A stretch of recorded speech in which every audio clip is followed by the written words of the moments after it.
ఈ రోజు ఎక్కడికి వెళ్తున్నా అనుకుంటురా? మీరే చూడండి, సోషల్ మీడియాలో ప్రచారం అవుతున్న లాక్డౌన్ న్యూస్ ని. అదే ఈ లాక్డౌన్ న్యూస్.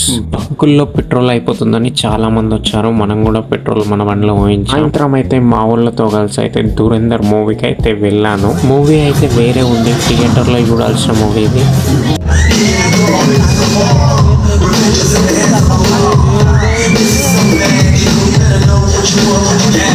ఇంటికి వచ్చే వరకు అయితే లేట్ అయింది. అమ్మనైతే ఊరెళ్ళింది. రైస్ అయితే మనమే ప్రిపేర్ చేయాలి. ఒక గిన్నెలో 2 గ్లాసుల బియ్యం, 2 గ్లాసుల వాటర్ పోసి బాగా కడిగేసా. గ్యాస్ ని అయితే వెలిగించి రైస్ ని అయితే గ్యాస్ పై పెట్టి మూతనైతే పెట్టేసా. కర్రీని అయితే ప్రిపేర్ అయ్యేదని అనుకున్నా. ఇంట్లో అయితే నాకైతే ఆలు కనిపించాయి. స్పీడ్ గా అయితే ఆలునైతే ముక్కలు అయితే కట్ చేసి ఒక గిన్నెలో అయితే వేసి రైస్ అయితే పూర్తయింది. రెడీగా గ్యాస్ పై ఒక ప్యాన్ పెట్టుకుని 2 స్పూన్ల ఆయిల్ అయితే వేసేసి ముందుగా కట్ చేసిన ఆలు ముక్కలు నూనెలో వేసి 1/2 స్పూన్ పసుపు వేసి బాగా కలిపేసా.